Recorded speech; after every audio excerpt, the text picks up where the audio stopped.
What's up, everybody? Welcome back to Opinions Vary. That's Opinions with an A. Follow me here on YouTube and on TikTok, and on Instagram and on Facebook. And please like, share, and subscribe. Right now, we're going to have a video of a Kamala Harris press gaggle, spontaneous. I use that term loosely because it's all planned. She doesn't come to the camera to answer questions unless she already knows what they're going to be. And it's going to be very evident here that these are complete setups, and she still can't even answer them properly. It's still a joke. It's still word salad. It's still platitudes. It's no real answers, and it's just bashing Donald Trump because she has no policies that she can run on. She has no vision for the future. She's just a continuation of the disaster of the last 4 years. So let's take a watch and a listen to this, and I'll comment along the way. Well, briefly, I think last night Donald Trump's event in Madison Square Garden really highlighted a point that I've been making throughout this campaign. He is focused and actually fixated on his grievances, on himself, and on dividing our country. Did she actually watch the speech? Because based on what she just said, I don't think she watched it for a second, because everything she just said isn't true. And it is not in any way something that will strengthen the American family, the American worker. It is nothing about what he is saying that is actually going to support the aspirations, the dreams, and the ambitions of the American people. It is absolutely something that is intended to and is fanning the fuel of trying to divide our country. Complete word salad.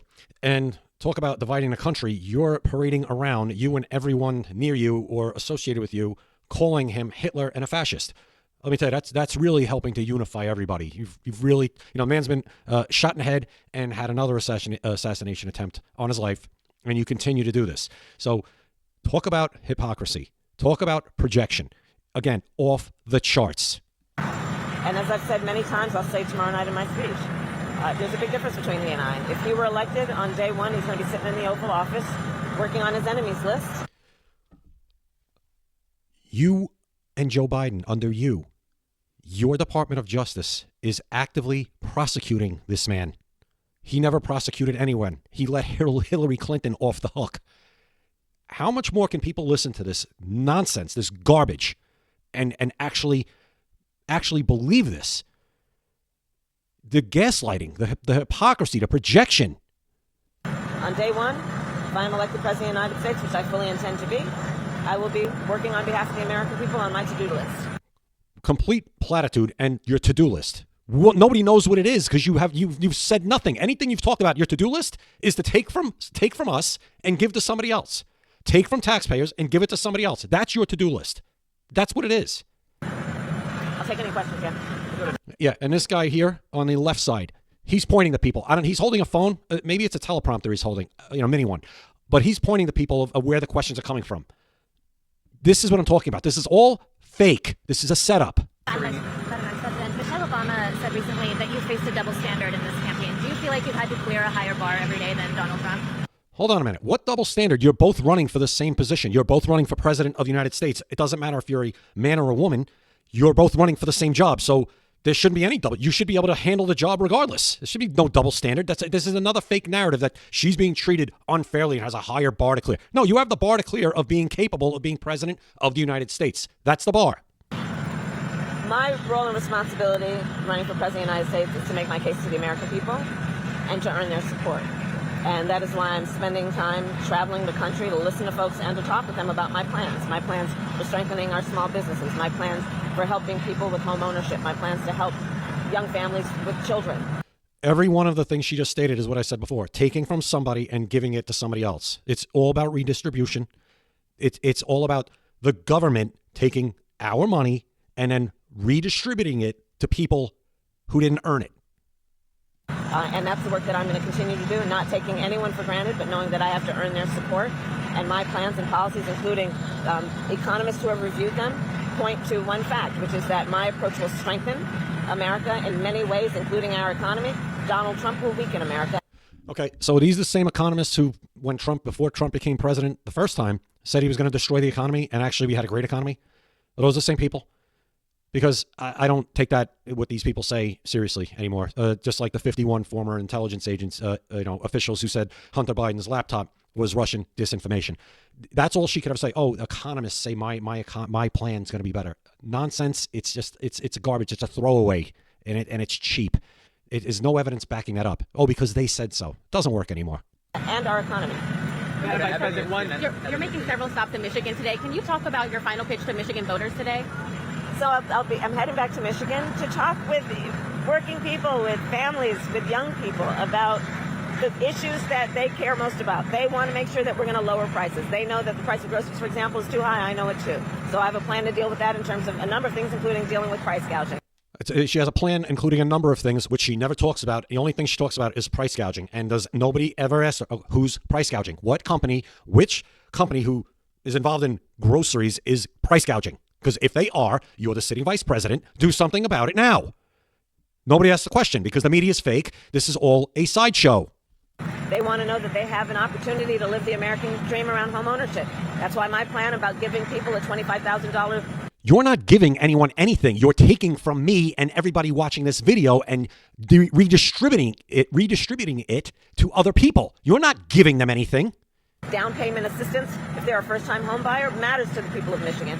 They care about American manufacturing. I'm going to be talking about that again. My plan includes what we will do to continue to invest in American-based industries, American manufacturing, and American workers. That is how we are going to remain strong and globally competitive and win the competition for the 21st century with China and anybody else. One follow-up to your remarks about President Trump's rally last. Here's how you know this is a complete setup, because now the last question is, The 1939 rally that Trump had last night, right? The 1939 at Madison Square Garden. this is all a setup. Night. Some people who watched that made comparisons between a rally that happened at Madison Square Garden in 1939 with neo-Nazis or Nazis back then. Do you see those comparisons? And can you also expand on what he said and what you said yesterday about Puerto Rico? Wow, I'll tell you, what a tough question. Really, I mean, this isn't even a T-ball question. I don't even know how to characterize this garbage. Donald Trump this is not new about him, by the way. What he did last night is not a discovery. He held a rally. More of the same and maybe more vivid than usual. Donald Trump spends full time trying to have Americans point their finger at each other. Projection of ninja levels right there. Fans the fuel of hate and division. It's fuels the flames, not fans the fuel. Can you please, if you're going to try to use it, can you get it right? And that's why people are exhausted with him. That's why people who formerly have supported Donald Trump, have voted for him, are supporting me, voting for me. People are literally ready to turn the page. Turn the page. Turn the page. You're in power. You are the page. I'll say it again. We're turning the page on you. They're tired of it. In terms of Puerto Rico, even when I was in the United States Senate, knowing that Puerto Rico does not have a United States Senator, I was intentional about doing what I could as a United States Senator to make sure that among my priorities, it included paying attention to the needs. What? You're the senator from California. You were specifically paying attention to Puerto Rico? And that's great. You were paying attention to them. What did you do? Did you do anything? You've been the vice president for the last almost 4 years now. Did you do anything for Puerto Rico or any of the things you're about to talk about in the next second? Of the people on that island, including the aftermath of Hurricane Maria. I have announced also my plan that is about my opportunity economy writ large, but a specific target that will include a task force focused on the needs of Puerto Rico. Why haven't you done that? You haven't even, this is the first time I've ever heard you say Puerto Rico. Ever. Understanding that it has very specific needs in terms of upgrading and repairing its electrical grid, what it needs in terms of investment that will be public-private partnerships. And I'm going to continue to do it. I'm very proud to have the support of folks like Bad Bunny and Jennifer Lopez and others. Oh, election's over, guys. Jennifer Lopez and Bad Bunny support Kamala Harris. We could all relate to them, right? Yeah, okay. This is a joke. Who were supporting me before that nonsense last night at Madison Square Garden and are supporting me because they understand that they want a president of the United States who's about uplifting the people and not berating, not calling America a garbage can. That's not what happened. Donald Trump didn't say anything like that last night. I think a comedian came on before him and referred to something as a joke. He made a joke about Puerto Rico, and a lot of people are upset about it. Donald Trump didn't say anything about Puerto Rico last night. Again, she didn't watch the speech. This is what she's being told to say, probably by the guy on the left with the cell phone teleprompter.